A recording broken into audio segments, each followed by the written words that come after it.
Il y a 2000 ans, à Jérusalem, la mort et la résurrection du Christ, juste à l'extérieur des remparts, c'est un peu le centre de l'histoire, ça a coupé l'histoire en deux. C'est un événement considérable qui a marqué le monde. Et juste après la mort du Christ, il a été enseveli dans un linceul. Les 4 évangiles en parlent. Et ce linceul est peut-être celui qu'on vous présente ici, qu'on appelle le linceul de Turin. Et la thèse qu'on va défendre dans cette présentation, c'est qu'aujourd'hui, on peut conclure que cette image imprimée sur le linceul ne peut s'expliquer autrement que par la résurrection du Christ. Alors, en général, dans notre monde qui est assez relativiste, assez agnostique, on n'aime pas conclure. On aime mieux rester en disant « on ne sait pas, c'est un grand mystère, on n'a pas d'explication ». Mais je ne pense pas que ce soit la position la plus raisonnable, parce que dans certains cas, effectivement, on peut garder une position en disant « on ne sait pas ». Mais il y a d'autres cas où on sait, et il faut être capable de discerner ces cas-là des autres. Souvent, dans l'esprit des gens, quand vous abordez une question comme ça, soit c'est blanc, soit c'est noir, tout le reste est gris. Soit c'est sûr et certain à 100%, soit c'est sûr et certain à 0%, et tout le reste est indéterminé. Soit c'est oui, soit c'est non, et tout le reste c'est peut-être. Et comme beaucoup de questions ne peuvent pas être un oui absolu ou un non absolu, on a tendance à mettre tout dans la catégorie des peut-être. Mais en fait, aujourd'hui, il y a une nuance qu'il faut apporter parce qu'on a pu réfléchir davantage sur les probabilités. On sait estimer des choses qui sont infiniment improbables ou infiniment probables. Et vous savez que quand on commence à manipuler les puissances de 10, il n'y a aucune grandeur dans l'univers physique qui dépasse 10 puissance 100. Donc quand on atteint des 10 puissances énormes à cause des probabilités, on peut dire que c'est quasiment zéro. On peut affirmer qu'on est dans une probabilité nulle. Donc je pense que dans le cas du linceul, on va se rapprocher de ces choses-là. Le mot des probabilités, on l'utilisera souvent. On utilisera aussi le mot souvent de singularité pour montrer à quel point ce linge est unique et singulier. Voilà. Donc, après des décennies d'études scientifiques, sur cet objet qui est maintenant le plus étudié au monde, il y a eu 500 000 heures de sciences de haut niveau pour étudier le linceul, ce qui est unique au monde. En fait, ce linceul pose une question. Est-ce que Dieu a voulu nous laisser une preuve matérielle qui témoigne de la réalité de la passion et de la résurrection du Christ? Un objet matériel qu'on ne peut pas expliquer autrement que par la réalité de la passion et de la résurrection du Christ. Alors, quand on pose la question ainsi, en général, les réactions sont irrationnelles. Il y a des gens qui vous disent « c'est pas possible, Dieu peut pas faire ça, notre liberté en souffrirait, la foi c'est pas ça, la foi il faut croire et se jeter dans le vide ». Alors, je crois que sur tout ça, on a une deuxième rectification à apporter, c'est que la foi catholique, on se trompe souvent sur ce que c'est. Déjà, le Concile Vatican I a affirmé clairement qu'on pouvait accéder à la connaissance de Dieu par la raison naturelle seule. Ensuite, si vous regardez l'Évangile, vous voyez que dans la lettre de Jacques, il dit que vous croyez en Dieu, très bien, les démons aussi croient en Dieu et ils brûlent. Donc, le fait de croire en Dieu, c'est pas la foi. Les démons savent qu'il y a un seul Dieu, mais ils n'ont pas la foi. La foi, c'est autre chose. Ce que je veux dire, c'est que c'est pas parce qu'on a la preuve de Dieu que notre liberté et notre foi ne sont pas possibles. Dans l'Évangile de Jean, c'est très curieux. Jésus est toujours combattu par les pharisiens, les scribes, tout ça. Mais quand il ressuscite Lazare, c'est un homme qui est mort depuis 3 jours, qui commence à pourrir et tout ça, et Jésus le ressuscite, donc c'est une preuve matérielle absolue qui est donnée, c'est une vraie preuve. Et ce jour-là, les Juifs décident de le tuer. Donc ça veut dire que par rapport à n'importe quelle preuve, même si les preuves sont vraies et valables, on garde sa liberté et on doit faire un acte de foi. Par exemple, quand Jésus, après la résurrection, apparaît à ses disciples, Thomas n'est pas là, il vient 8 jours après, et il dit « je veux mettre la main dans son côté, je veux le toucher » et tout ça. Donc il le fait, le Christ lui accorde, et à la fin, Jésus lui dit « cesse d'être incrédule, sois croyant ». Alors, en face d'une preuve pareille, il y a plus, là c'est la preuve totale, quand on touche le Christ ressuscité après qu'il soit mort, on pourrait se dire la foi n'existe plus. Non, c'est pas ça. Le Christ demande à Thomas d'être croyant quand même. Ça veut dire que la foi, c'est pas la connaissance. La foi, c'est une adhésion de notre liberté. On peut la refuser même en face de preuves qui sont des véritables preuves, comme Thomas ou comme Lazare. Le linceul fait partie de ces preuves qui sont devant nous et qu'on peut refuser, mais qui ont quand même un caractère de preuve. Si vous êtes Sherlock Holmes ou si vous êtes Colombo, entre 2 thèses, vous allez essayer de mener une enquête en regardant ce qui marche et ce qui marche pas. Donc, cette enquête, avant 1988, toutes les conclusions de toutes les études scientifiques réalisées dans tous les domaines convergeaient en faveur de l'authenticité du linceul. Et puis, en 1988, il y a le test au carbone 14 qui a conclu différemment en disant que c'était un linge du Moyen-Âge. Il y a une datation, on peut la contester de pas mal de manières, mais en tout cas, ça aboutissait à cette conclusion. Donc aujourd'hui, en fait, vous avez 2 thèses. Il y a une première thèse qui est que c'est bien le linceul du Christ, c'est-à-dire que selon cette thèse, on voit la vraie passion du Christ sur ce linge, il y a le flash de la résurrection à imprimer l'image, les chrétiens conservent cette relique de manière très forte, très précieuse depuis l'origine, et le mystère du linceul est dévoilé aujourd'hui, ce qui n'est pas du tout illogique, parce qu'on est dans un moment où la foi est complètement attaquée de manière assez spéciale, donc qu'il y ait des secours un peu spéciaux qui soient donnés au peuple de Dieu, c'est pas étonnant. Le linceul a commencé vraiment une nouvelle vie avec la photographie qui a été faite fin du 19e siècle. Donc cette thèse est assez logique en elle-même. Il y a une deuxième thèse qui est que c'est l'œuvre d'un faussaire ou que ça s'est fait tout seul vers le Moyen-Âge, qui a donc eu une imitation des éléments de la Passion, que l'image a été produite par un procédé qu'on ignore encore aujourd'hui. On a fait passer ce linge pour une relique à partir de 1453 ou un peu avant. Et la science arrivera un jour à expliquer tout cela. Cette thèse a aussi une certaine logique, mais il va falloir qu'on tranche entre les deux. Donc, pour mener l'enquête, on va parcourir un peu l'histoire du linceul d'abord, ensuite les études scientifiques, leurs conclusions, et puis la correspondance étonnante de ce linge avec tous les détails de la Passion. Et on va le faire pour pas s'éparpiller, parce qu'on pourrait parler pendant 107 ans de ce linge, de toutes les études qui ont été faites, il y a des livres entiers. On va essayer, pour pouvoir conclure, de s'attacher à 5 points particuliers, 5 points clés qu'on va regarder spécialement, et on va se demander sur chaque point, est-ce que ce point n'est pas décisif ?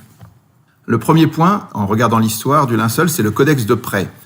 Alors, la thèse, c'est que l'histoire prouve que ce linceul existait manifestement bien avant l'an 944. Pourquoi est-ce qu'on parle de l'an 944 ? Parce qu'on va voir dans l'histoire que c'est le moment où le linceul est arrivé à Constantinople, et à partir de là, il est évoqué très précisément dans un livre qu'on appelle le Codex de prêt, qui est le premier texte en hongrois, qui est conservé à la bibliothèque de Budapest. Et ce document a l'avantage d'être historiquement incontestable, c'est-à-dire qu'on peut le dater très précisément entre 1192 et 1195. Et ce texte, on verra pour quelle raison, on ne peut pas nier que l'image qui est reproduite dans ce codex parle du linceul de Turin.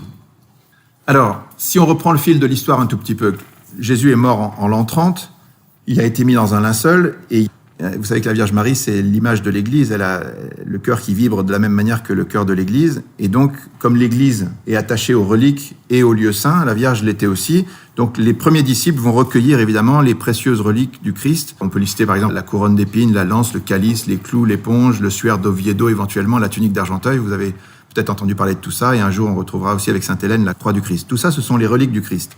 Les premiers chrétiens les recueillent, évidemment, mais pendant toute une première période, entre l'an 30 et l'année 544, on va dire, c'est une période de persécution, c'est-à-dire que les chrétiens sont pourchassés dans tous les coins du monde. Et il y a des martyrs, c'est très dur d'être chrétien, et donc, évidemment, les reliques sont cachées. Donc, c'est assez logique, on n'a pas de trace historique du linceul, qui a probablement été caché, et c'est vrai que quand on regarde le linceul, si vous regardez là, vous voyez sur les côtés, il y a des traces de marques d'eau. Et il y a des gens qui ont remarqué que si on plie le linceul sur lui-même, qu'on le met dans un vase et qu'on imagine qu'il y a un peu d'eau qui se met au fond, et ben on peut arriver à des taches comme ça. Donc c'est une thèse qui est assez valable, qu'à un moment, le linceul a été plié et caché dans un endroit humide.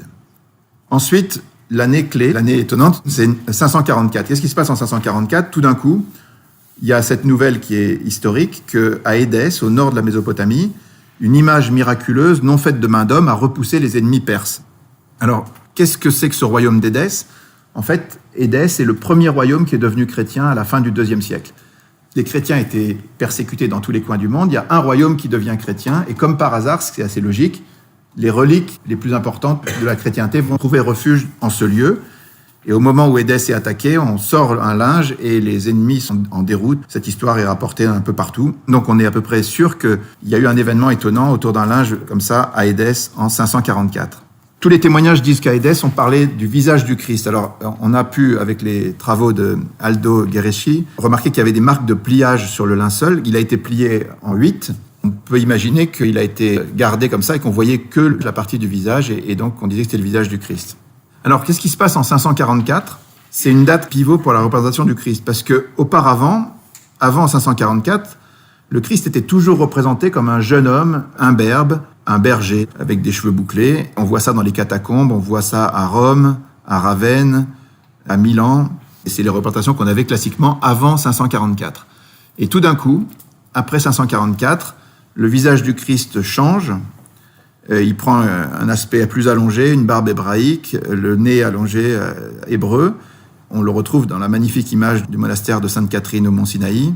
On le retrouve aussi sur des monnaies. À chaque fois que le linceul apparaît dans l'histoire d'une manière ou d'une autre, il y a des monnaies anormales, parce que normalement, des monnaies n'ont pas le visage du Christ, c'est très rare, mais on s'aperçoit qu'à chaque fois que le linceul sort dans l'histoire, il y a des monnaies attachées à ce visage.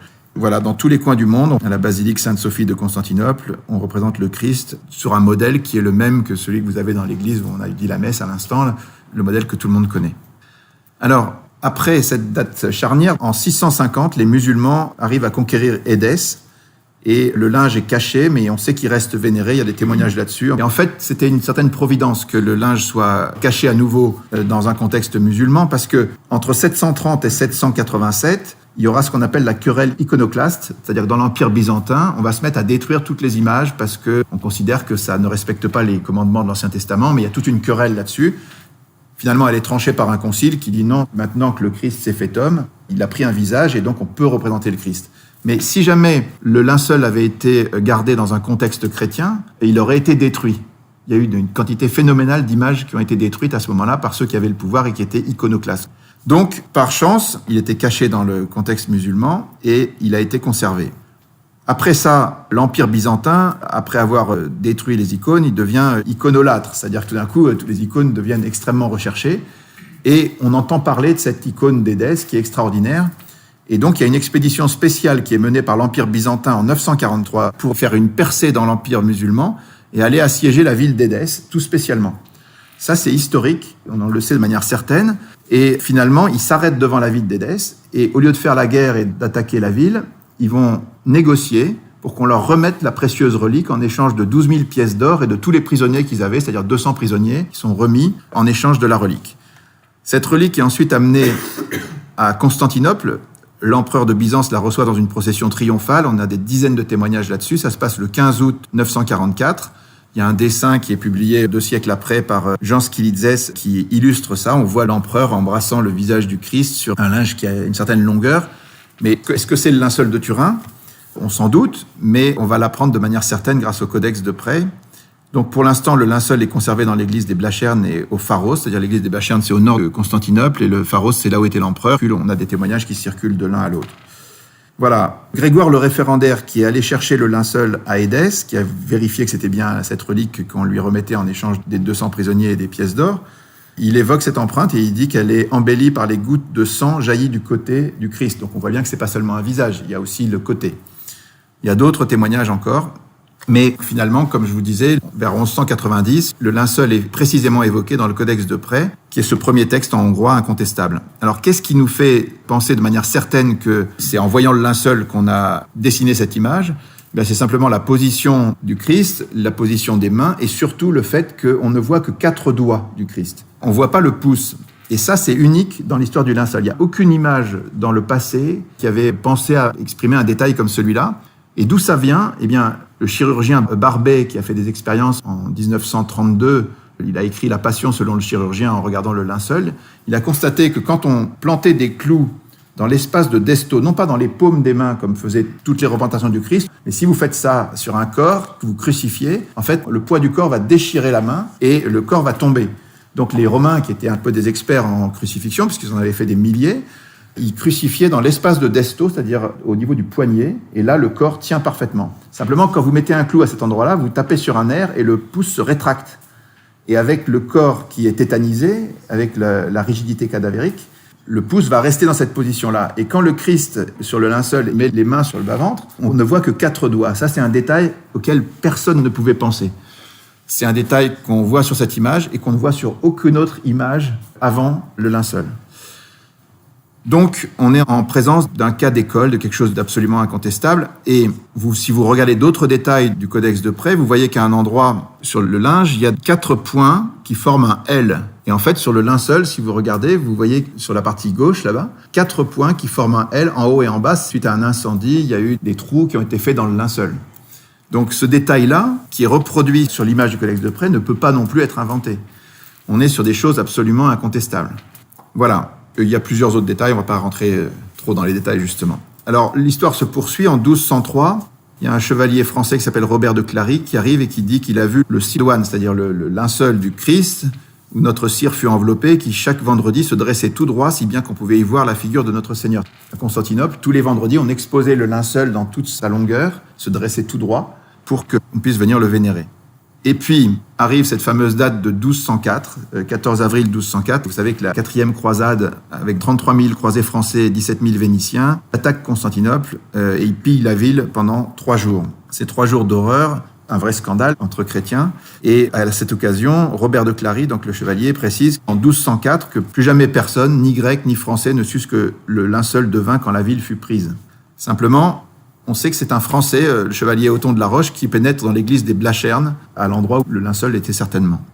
Et puis, 1 an après, en 1205, le prince byzantin Comène proteste auprès du pape Innocent III et il lui écrit une lettre contre les exactions des croisés en demandant la restitution du linceul. Voilà ce qu'il écrit. « L'an dernier, au mois d'avril, détourné d'une prétendue libération de la Terre Sainte, l'armée croisée est venue dévaster Constantinople. Au cours de cette dévastation, les soldats de Venise et de France se sont livrés au pillage des édifices sacrés. Ils ont pris les trésors d'or, d'argent et d'ivoire et se les sont partagés. Aux Vénitiens, les reliques des saints, aux Français, ce qu'il y avait de plus sacré parmi ces dernières, le linceul où fut enveloppé après sa mort et avant sa résurrection notre Seigneur Jésus-Christ. » C'est une lettre officielle du prince Comnène, et il précise un peu plus loin « Le vol de si nombreuses choses sacrées va contre le droit des hommes et les lois de Dieu.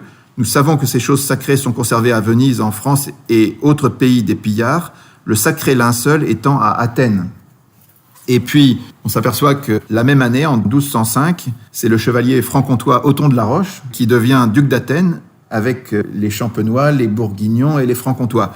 Des Français donc qui règnent pendant un peu plus d'un siècle à Athènes et qui vont en être chassés par des Catalans. Et donc, après cet épisode où on sait que le linceul est passé par Athènes, on retrouve justement en France, en 1357, la première exposition en France du linceul à Lirey en Champagne. Et à l'issue de cette exposition, le linge est récupéré à partir de 453 par la Maison de Savoie, qui le garde jusqu'en 1983 et qui le cède au Vatican.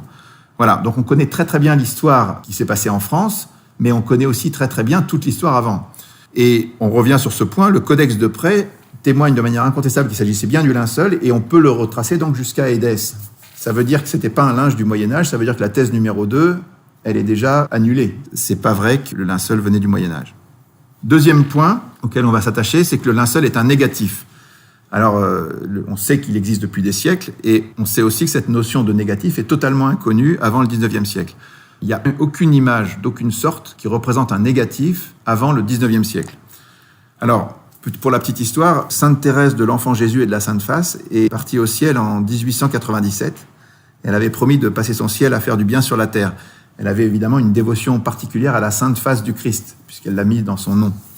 Et juste un an après, c'est la grande ostension du linceul en 1898, donc c'est une année où l'Église décide de faire une ostension solennelle, dans un contexte anticlérical assez fort, fin du 19e, donc tous les renants, enfin tous les contestataires de la foi et le miracle étaient considérés comme quelque chose d'impossible.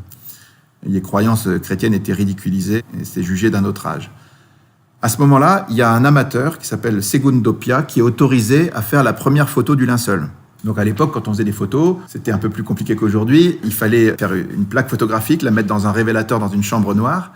Et quand il fait ça, il sort dans sa chambre noire la photo du linceul et il s'aperçoit que c'est un négatif. Alors ça, sur le moment, la surprise a été totale. C'est-à-dire que ce qui est représenté en général en sombre était en clair et ce qui est représenté en clair est en sombre et avec les nuances. Vous voyez, un négatif photographique, vous savez plus ce que c'est parce que vous prenez des photos maintenant avec des appareils numériques. Mais à l'époque, quand la photo a été inventée, en 1826, par Nicéphore Niepce, qui a réalisé la première photo, vous la voyez ici, c'est la photo de sa maison. C'était donc un procédé par lequel on appliquait sur une vitre avec du sel d'argent, il y avait une lentille et l'image extérieure imprimée en quelques secondes sur la plaque de verre et changeait le sel d'argent, les couleurs du sel d'argent. Et on l'a fixée, cette image, et ensuite on l'avait en négatif, c'est-à-dire que ce qui était lumineux était devenu sombre et ce qui était sombre était devenu lumineux. Et ce négatif-là, on a passé 30 ans à se demander comment on allait faire pour le changer et en faire un positif. Et c'est finalement dans les années 1860 qu'on a réussi à faire un deuxième transfert qui permettait d'arriver à un positif. Donc vous voyez que c'est pas facile, c'est une notion qui est compliquée, et personne ne l'avait imaginé, personne ne l'avait conçu avant le 19e siècle. Or, le linceul est conservé et connu depuis longtemps, et il avait ce caractère d'image négative. Alors, quand Segundo Pia sort cette image, il montre ce visage qui est quand même très frappant, et ça fait l'effet d'une bombe. C'est-à-dire, pour la première fois, on voit un visage, mais on se dit, mais qu'est-ce que c'est que cette chose ? Est-ce que c'est le visage du Christ ? Et on commence par l'accuser de mensonge. On dit, c'est un menteur, il a trafiqué l'image, c'est pas la vraie. Alors, comme le linceul était à nouveau caché, puisqu'on le protège de manière extrêmement forte, c'est seulement dans les années 1930 qu'une deuxième photo du linceul sera faite, et qu'elle permettra de montrer, avec des huissiers, des experts, lors d'une ostension, démontrera que Pia n'avait pas menti. Mais sur le moment, tout le monde lui tombe dessus et on dit « mais c'est pas possible, c'est pas vrai ». Et il y a à ce moment-là des Français, le professeur Yves Delage, qui est un agnostique anticlérical, et son assistant Paul Vignon, qui veulent démasquer la supercherie et qui se mettent à analyser les photos de Segundo Pia. Et finalement, après analyse, ils sont complètement retournés. Et ils vont faire une synthèse qui va être présentée à l'Académie des sciences en 1902.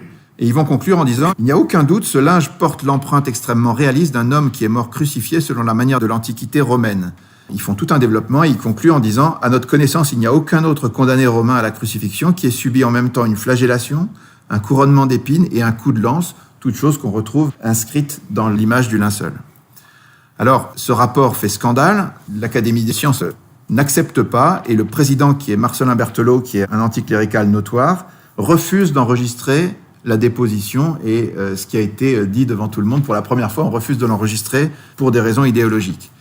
Et Delage répond à Berthelot ensuite dans une lettre que Jean d'Artigues cite souvent. Il dit « Si au lieu du Christ, il s'était agi d'un Sargon ou d'un pharaon quelconque, personne n'eût rien trouvé à redire. » Vous savez, en science et dans tous les domaines, il y a les présupposés philosophiques et les a priori qui comptent énormément.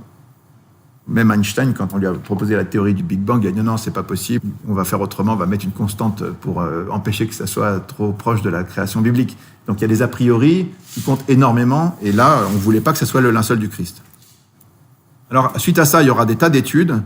La plus importante, ça sera l'étude en 1978 du STURP, donc le Shroud of Turin Research Project, des Américains, 32 scientifiques américains, dont 24 viendront à Turin avec 6 tonnes de matériel et qui feront 300 000 heures d'études sur ce linceul, avec tous les moyens techniques possibles.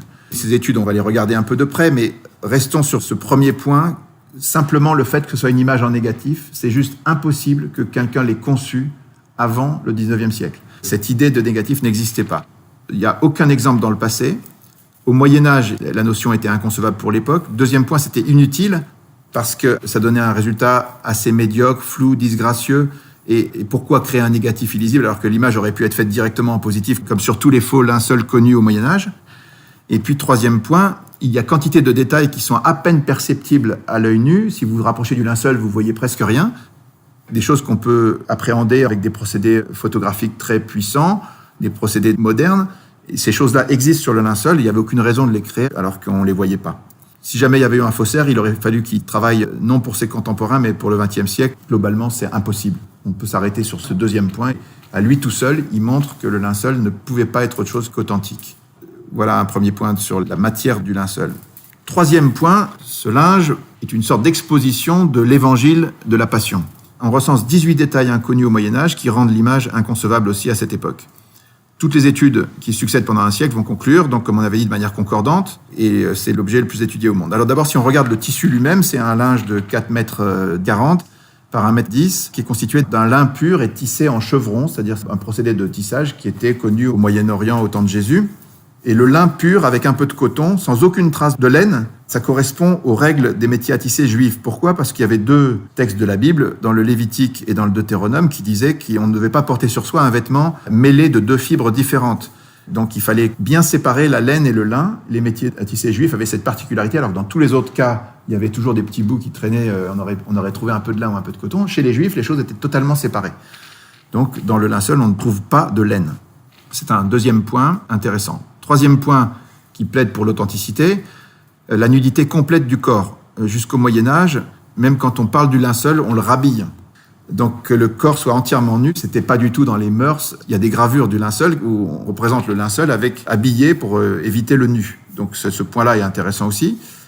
Quatrième point très frappant, l'homme qui est sur le linceul a été violemment flagellé. On voit 120 traces de coups avec ce qu'on appelle le flagrum romain. Ce sont des petites haltères avec une double bille qui sont caractéristiques des fouets romains. Et si vous regardez bien dans le détail du dos du Christ sur le linceul, à chaque fois vous avez des petits couples comme ça qui correspondent à ces petites haltères avec lesquelles on l'a fouetté. Ça, c'était aussi très très dur à inventer pour des gens qui vivraient au Moyen-Âge. Et on voit bien qu'il a été fouetté par un frappeur à gauche et un frappeur à droite. En double éventail, comme on dit, il était pendu comme ça, comme on le voit sur cette image. Et les 2 frappaient de chaque côté, les coups se sont distribués comme s'il y avait vraiment 2 frappeurs. Donc ça, c'est des choses aussi très difficiles à inventer. 5e point, sur la tête, on voit de multiples traces de saignement causées par des épines qui ont percé le cuir chevelu. Alors, Jean d'Artigues insiste en disant, si on refait le fil de l'histoire, c'est évident. Sur le moment, quand les soldats ont improvisé la couronne d'épines du Christ, ils ont pris le premier buisson à côté, ils sont un peu piqué les mains, mais ils ont fait une sorte de couronne et ils ont cerclé ça avec quelque chose. Donc la couronne du Christ que Saint Louis a acheté si cher pour la garder à Paris, dans la Sainte-Chapelle, en fait, c'est surtout la partie qui entourait les épines. Voilà, donc cette logique qu'on déduit des évangiles, on la retrouve sur le linceul de Turin avec une couronne d'épines qui a percé le cuir chevelu du Christ, en bonnet et non pas de manière circulaire. Ensuite, il y a le coup de lance. Cet homme a reçu, après sa mort, on peut le prouver, un coup de lance sur le côté qui a percé le péricarde. Il y a eu des écoulements de sang qu'on peut voir sur le linceul. Et il y a eu aussi du sérum parce qu'on a fait de la spectrographie, c'est-à-dire qu'on a envoyé une lumière sur le linceul et on s'est aperçu avec la lumière qui a été réfléchie qu'il y avait des traces de sérum humain sur cette partie du Christ. Donc quand l'évangile dit qu'il va sortir du sang et de l'eau, on est pile dedans. C'est un détail aussi qu'on aurait vraiment du mal à inventer au Moyen-Âge. Au niveau du visage, on voit des coups violents, on voit le cartilage nasal qui a été dévié, des tuméfactions sur le nez et sur la joue, quelqu'un qui a subi des coups. C'est un 7e point. On a parlé de ces clous dans les poignets qui sont vraiment quelque chose de tout à fait extraordinaire. Toutes les représentations du Christ avant le linceul mettaient les clous dans la paume des mains et l'exactitude scientifique, elle est sur le linceul. Voilà. Il y avait aussi plusieurs études sur les pollens. Alors elles sont contestées parce qu'il n'y a pas eu de publication scientifique sérieuse. Jean d'Artic disait que la raison, c'était que quand les gens ont fait les recherches sur les pollens, ils ont appliqué des cols pour pouvoir extraire les pollens du linge et les cols déforment les pollens, donc c'est difficile à publier. Mais toutes les études ont dit qu'il y avait des pollens endémiques, c'est-à-dire des pollens qui ne se retrouvent que dans la zone de Jérusalem au moment de la Pâque, du printemps des Juifs. Donc, même si ces études sont contestées, c'est aussi un élément quand même important qui a été testé par plusieurs équipes. Un autre point qui, lui, pour le coup, n'est pas contesté, c'est qu'on a retrouvé de la poussière d'aragonite, la pierre calcaire de Jérusalem. L'aragonite existe dans d'autres endroits du monde, mais on la retrouve dans le nez, les pieds et un genou de l'homme qui est sur le linceul. Donc, dans l'hypothèse du Christ, ça colle parfaitement. Il est tombé dans sa passion, il a tapé sur le sol et qu'on retrouve des petits fragments de la poussière d'aragonite, ça se justifie complètement. Et si jamais quelqu'un devait créer un linceul au Moyen-Âge en France, jamais il penserait à mettre des petits cristaux d'aragonite de la pierre de Jérusalem pour tromper son monde. Enfin, c'est juste impossible. 11e point, il y a eu un contact réel d'un corps humain avec du sang, de la sueur, du sérum, mais aucune trace de putréfaction, qui en général vient avant 30 heures. Pas toujours, il y a des corps conservés miraculeux dans l'Église catholique, mais en général, entre 30 et 40 heures, vous avez déjà des traces de putréfaction, il n'y en a aucune sur le linceul. Donc le corps n'est pas resté longtemps en contact avec le linceul a priori. Ensuite, si vous regardez bien au niveau des traces de sang, vous voyez que d'abord, l'image qui a été produite sur le linceul, qui représente le corps, elle n'imprime pas en dessous des taches de sang. Donc les taches de sang existaient avant la production de l'image. Mais surtout, quand vous collez un corps humain, le sang coagule très très vite. Et ensuite, quand vous arrachez le corps, vous arrachez une petite partie des parties microscopiques des fibres. C'est obligatoire. Et bien, dans ce cas particulier, c'est comme si le corps s'était désintégré. Il n'y a aucune trace d'arrachement des fibrilles. Ça, c'est quelque chose qui a convaincu des tas de gens du fait qu'on parle du corps du Christ qui s'est transformé en corps glorieux. Donc c'est très important de pointer qu'il n'y a pas eu de déchirement des fibres lors de l'arrachement du corps. Et puis le sang qu'on trouve sur le linceul, il est d'un groupe très rare, d'un groupe AB, qui est le même sang qu'on retrouve sur le suaire d'Oviedo et sur la tunique d'Argenteuil. Donc tout ça colle parfaitement. Dernier point très frappant, il y a un témoignage qu'il faut voir de Barry Schwartz, qui est un photographe juif qui a participé aux travaux du Sturp en 78. C'est un juif qui a suivi l'étude du linceul avec toute l'équipe et qui était passionné par tout ça. Mais il avait un point qui le gênait un peu, c'était que le sang sur le linceul était rouge. Et il dit, mais c'est pas possible, le sang, au bout de quelques heures, et en quelques années encore plus, il devient noir. Et finalement, un jour, on lui a appris que quand un corps est soumis à un stress intense pendant plusieurs heures, il émet de la bilirubine. La bilirubine qui est générée par le corps va fixer le sang dans le rouge. Et quand il a appris ça, donc si on parle du Christ, il a subi toute l'agonie, il a un stress terrible pendant toute la passion, son corps a été traumatisé et cette sécrétion de bilirubine justifie que le sang devait rester rouge. Donc là aussi, quelque chose de tout à fait frappant. L'homme avec qui j'avais travaillé à Los Alamos m'a rappelé et m'a dit « Barry, que sais-tu du linceul de Turin ?» J'ai ri et j'ai dit « Mais je suis juif !» Et il m'a dit « Moi aussi, il était juif aussi !» Il m'a expliqué qu'à ce moment-là, plusieurs scientifiques avaient pris une photo du linceul. Et il me dit qu'ils étaient tellement étonnés que cette image ait de telles caractéristiques qu'ils allaient rassembler une équipe de scientifiques pour voir s'ils pouvaient obtenir la permission d'aller à Turin et examiner le linceul pour essayer de comprendre comment cette image s'était formée.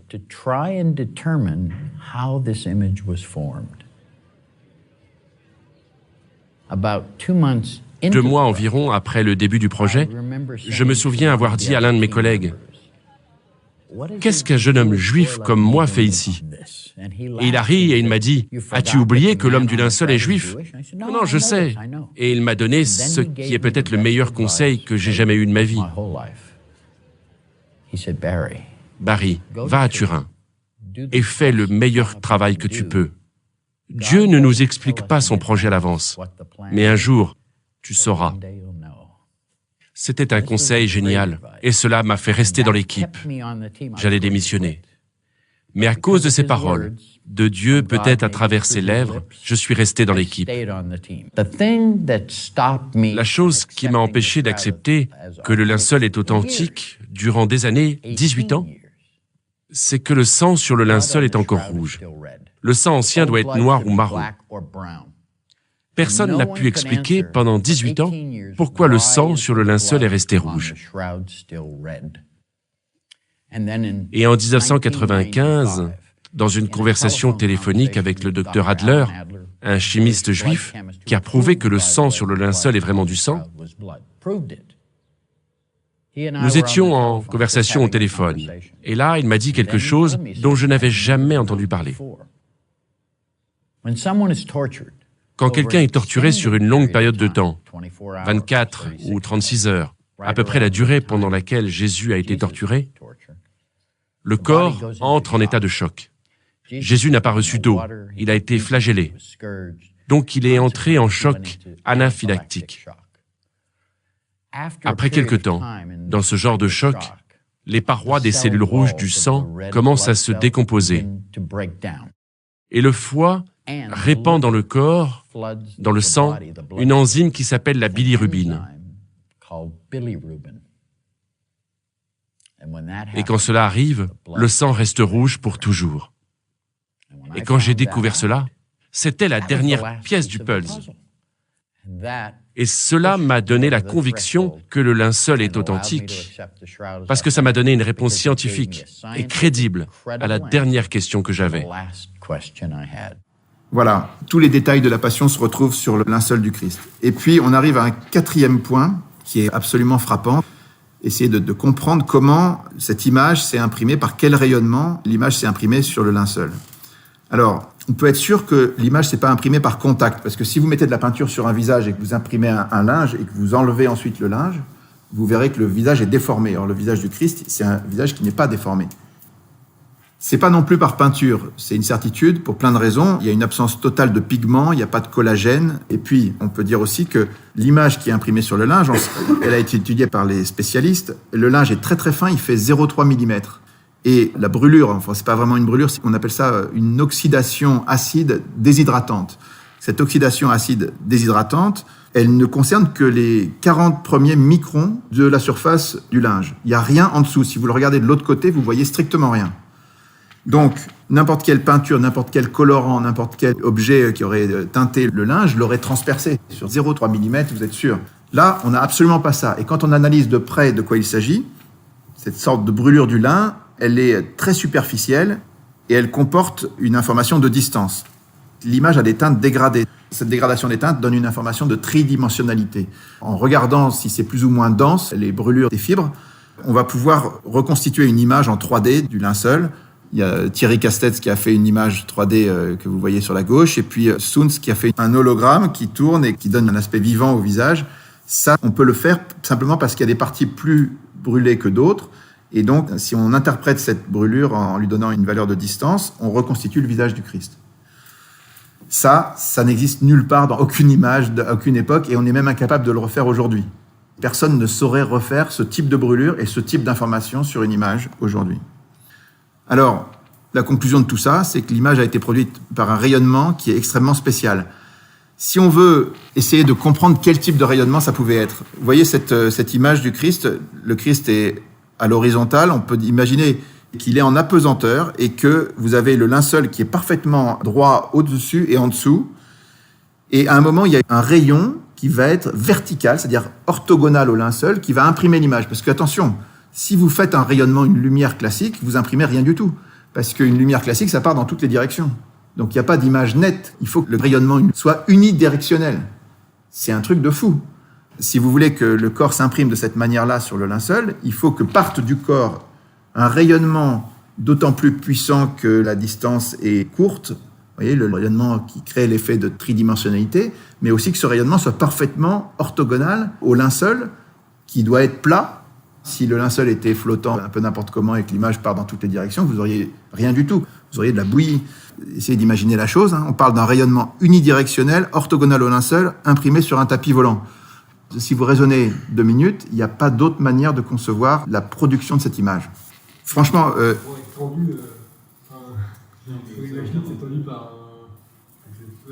Oui, ça pourrait être tendu par autre chose. Ok, mais il faut qu'il soit bien plat. Et non, le truc le plus dingue, c'est que si jamais tu mets une bougie près d'un linge ou une très forte lumière, tu vas avoir un gradient de brûlure, mais pas une brûlure comme ça. Donc c'est ça qui est fou. C'est pas tellement la pesanteur et tout. Ce qui est fou, c'est le rayonnement directionnel. Parce qu'il n'y a pas d'autre explication pour faire une image nette. Voilà. Alors au milieu de tous ces éléments concordants qui viennent de différents domaines d'études, la datation au carbone 14 a posé une date différente en disant ça peut être entre 1238 et 1430. Voilà la conclusion de la science, entre guillemets. J'aime bien le point d'exclamation après. La science qui est censée être neutre, elle date le linge du Moyen-Âge, elle met un point d'exclamation. Bon. Mais si vous réfléchissez 2 secondes, il y a eu forcément un rayonnement sur le linceul. Le père Rinaudot a donné l'explication la plus sensée. Il a dit ce rayonnement, quand on a essayé de faire d'autres expériences pour essayer de s'approcher de cet effet sur le linceul, il s'est aperçu que quand on bombardait le linceul par l'éclatement de particules de deutérium, avec des protons et des neutrons, ça donnait ce type d'oxydation acide déshydratante très proche de celle du linceul. Et donc, voilà, on a un petit modèle du genre d'effet qu'on peut atteindre. Mais quand vous faites un bombardement avec un rayonnement comme ça, vous allez changer le taux de carbone 14. Parce que, justement, les protons et les neutrons vont changer le taux de carbone 14 et vous rajeunissez le tissu. Donc, en fait, il y a une explication qui est tout à fait cohérente, c'est qu'il y a eu un rayonnement de type inconnu en l'an 30 et que ce rayonnement a perturbé le taux de carbone 14 sur le linceul. 5e et dernier point, la singularité absolue. En fait, cet objet, on a bien vu, il est unique et non reproductible de 1000 manières. Comment expliquer qu'il n'y ait aucun autre objet de ce type, qu'on s'en rapproche en rien? Il n'y a aucune image qui reprend même 2 ou 3 aspects de cette image unique au monde. Alors, le raisonnement est très simple. Si cette image pouvait venir de causes naturelles communes, il y aurait d'autres cas semblables. Le fait que l'image ait été provoquée par la résurrection du Christ est la seule réponse cohérente parce que si vous avez un événement absolument singulier comme la résurrection du Christ, c'est normal que ça produise un effet absolument singulier comme cette image. Vous avez une singularité qui répond à une autre singularité. Si par contre, vous excluez la résurrection du Christ et vous voulez que ce soit une cause naturelle ou une cause humaine, il n'y a aucune raison qu'il n'y en ait pas eu d'autre. Vous voyez, il y a une bijection entre la singularité du linge et la singularité de l'événement de la résurrection. Bien. Voilà. Alors, si on essaie d'être honnête dans le raisonnement, chacun de ces points clés dont on a parlé permet de conclure. On peut essayer de résumer tout ça dans un arbre logique. Si vous considérez le linceul de Turin, soit il a été fait par quelqu'un, soit personne ne l'a fait. S'il a été fait par quelqu'un, on sait que c'est forcément au Moyen-Âge ou avant le Moyen-Âge. Or, c'est impossible parce qu'il y a 18 détails qui étaient absolument inconcevables, inconnus au Moyen-Âge. L'image ne pouvait pas être conçue de cette manière-là. On parle du négatif, du tissage, des clous, de la forme des plaies, du sang, du pollen, des calcaires, tout ça. Donc cet objet est vraiment inconcevable au Moyen-Âge, hypothèse impossible. Donc il s'est fait tout seul. Alors soit il s'est fait par rayonnement, soit il s'est fait par contact avec un corps. On a vu que le contact avec un corps, c'était impossible parce qu'il n'y avait pas de déformation de l'image. Donc c'est un rayonnement, on en est sûr, mais c'est un rayonnement, comme on a dit, très spécial. Il est orthogonal et non diffus, il procède d'une oxydation déshydratante acide, il y a un effet qui n'est que superficiel et il recèle une information de distance. Et tout ça suppose un corps en apesanteur avec le linceul autour. Tout ça, c'est strictement impossible à reproduire à ce jour. La science d'aujourd'hui, du XXIe siècle, ne saurait pas refaire une image comme ça. Donc, on peut se dire, ce rayonnement, est-ce qu'il a pu être produit par une cause naturelle ou est-ce qu'il est produit par une cause surnaturelle? La cause naturelle, franchement, elle est très improbable parce que le mécanisme est inexplicable. Il n'y a aucun autre exemple et il y a cette singularité absolue. Si une cause naturelle produisait ce type d'image, les mêmes causes produisant les mêmes effets, dans d'autres situations, on aurait produit des images au moins un peu semblables, un peu comparables. On n'a rien. Donc cette solution est aussi à exclure. Donc en fait, on n'arrive qu'à la seule solution possible, la cause surnaturelle. C'est la seule explication cohérente. Donc on parle d'une image produite par le flash de la résurrection, le corps du Christ avec l'intégralité de l'évangile de la Passion, parfaitement logique, une cause singulière qui explique un effet singulier. Voilà, on est dans quelque chose d'extrêmement logique. Donc en conclusion, à lui tout seul, ce linceul devrait changer le monde. C'est-à-dire que vous présentez la preuve matérielle. Et en gros, vous pouvez dire que l'athéisme est faux. Et alors l'islam en particulier, parce que l'islam dit que le Christ n'a pas été crucifié. Petite parenthèse sur l'islam, c'est quand même étonnant. L'islam dit que les chrétiens vont aller en enfer parce qu'ils croient que Jésus est ressuscité. Bref, ils associent à Dieu ce qu'il ne faut pas associer. Mais dans la vision de l'islam, c'est Dieu qui a substitué au Christ un sosie. Donc Dieu a trompé les chrétiens, en fait, en quelque sorte, et il va leur reprocher ensuite de croire que c'était vraiment Jésus alors que c'est lui qui l'a choisi. Donc, bref. Donc, dans l'islam, on dit que Jésus n'a pas été crucifié, donc si cela est Jésus crucifié, ça ne marche pas. Donc, la foi chrétienne est vraie, et quand on relit la Passion, on est touché aussi, parce que le Christ nous a aimés au-delà de tout ce qui est imaginable. Donc voilà, si on devait s'en tenir à un raisonnement rationnel, on devrait conclure qu'on doit se convertir, que le Christ est vraiment... Oui. Mais la question, c'est que, en fait, moi, c'est quelque chose que j'ai découvert dans le temps, parce que quand j'étais jeune, comme vous, je pensais que les gens étaient raisonnables, je pensais qu'on était tous raisonnables, et que c'était la raison d'abord, et qu'en fait, derrière ça, on suivait notre raison, on était des êtres raisonnables. Et bien, en fait, plus ça va, plus je pense qu'on n'est pas du tout des êtres raisonnables. C'est que la plupart des raisonnements se font sur le sentiment, les intérêts, et en fait... avouer que Dieu existe, avouer que le Christ est vraiment Dieu incarné, mort, ressuscité, ça gêne beaucoup de gens parce qu'ils ont l'impression qu'ils vont y perdre leur autonomie, leur liberté, ça remet en cause leur vie, donc ils préfèrent renier tout ça. Voilà un peu. Mais soyons rassurés, nous les chrétiens, on peut penser que la raison est avec nous et que le linceul est le vrai linceul du Christ. Voilà ce que je pense. Je vous remercie.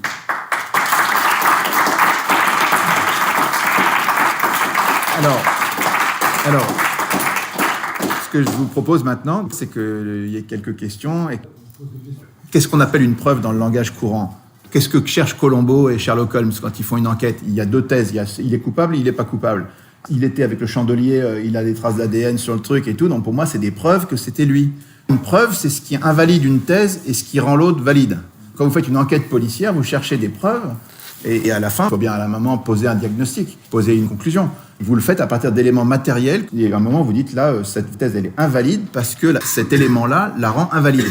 Moi, je dis que la thèse du Moyen-Âge, elle est invalide par le codex de prêt, absolument clair. Elle est invalide par les 18 détails qu'il y a sur le linceul. Elle est invalide par l'idée du négatif et elle est invalide par l'idée de la singularité de ce linge. Voilà.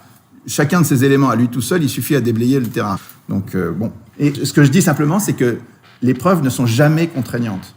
Vous pouvez faire ressusciter Lazare, les Juifs disent si Jésus a fait ça, on va le tuer. Donc ces preuves n'empêchent pas la liberté. Une preuve vous laisse entièrement libre. Après, vous en faites ce que vous voulez, mais ça reste une preuve. Une preuve, c'est une croyance. Pardon ? Si on a une preuve de l'existence de quelque chose, c'est pas... Mais attendez, c'est bien ce que je dis avec l'exemple de Thomas. Thomas, il met sa main dans le côté du Christ, il dit si je mets pas ma main dans son côté, si je mets pas mon doigt dans son côté, ma main dans ses trous, des plaies, je ne croirai pas. Ok, Jésus se montre. Et Jésus lui dit pas, maintenant, tu n'as plus besoin de croire puisque tu m'as vu. Non, il lui dit, cesse d'être incrédule, sois croyant. C'est hallucinant comme phrase. Ça veut dire qu'il lui donne une preuve totale qu'il est ressuscité 8 jours après l'avoir vu entièrement mort. Et il lui dit pas, tu n'as plus besoin de la foi. Il dit non, je te demande la foi. Parce que la foi, c'est pas une affaire de connaissance. La foi, ça concerne une adhésion. Il faut le vouloir. Et encore une fois, comme dit Saint Jacques, les démons, ils savent qu'il y a un seul Dieu, mais ils n'ont pas la foi parce qu'ils brûlent. Un jour ou l'autre, on sera tous en face de Dieu, on saura tous que Dieu existe. Mais par contre, il y aura ceux qui, par leur volonté, adhéreront à Dieu et ceux qui diront, on n'en veut pas. On reste libre. La foi, c'est pas une affaire de connaissance. Jésus, il n'a pas dit aux gens, prenez un crayon, il y a un seul Dieu, 3 personnes, tac, tac, tac, il vous fait le catéchisme, ok, je sais tout, c'est bon, j'ai la foi. Non, mais il voulait qu'on le cherche. Il cherche une adhésion, en fait, il cherche qu'on l'aime. Donc la foi, c'est à ce niveau-là. Pas le même niveau que la connaissance. On peut faire l'analyse de 1000 points. Il y a eu, comme je vous dis, il y a eu 500 000 heures de travail là-dessus et tout concorde. Ce que je veux simplement dire, c'est, à la fin, la grande question, c'est qu'est-ce qu'on conclut ? Qu'est-ce qu'on fait de ce cadeau ? Parce qu'en fait, c'est un cadeau de Dieu. Qu'est-ce qu'on en fait ? Est-ce qu'on conclut en disant « Ah ben, c'est très très mystérieux, on ne sait pas, on verra un jour et peut-être que, voilà, on ne dit rien » Est-ce que c'est ça la bonne attitude ? Ou est-ce qu'en face de cette accumulation de preuves ou de signes qu'on nous a donnés, est-ce qu'on dit « non ». La probabilité que ce ne soit pas le linceul, elle est égale à 0 pointé, quoi. Et donc, on a un élément qui nous donne une preuve matérielle de la résurrection du Christ et de sa mort sur la croix, comme les évangiles en parlent.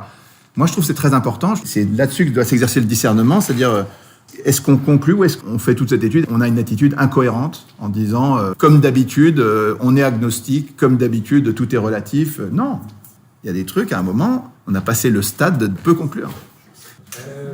Merci. Voilà. Merci à vous.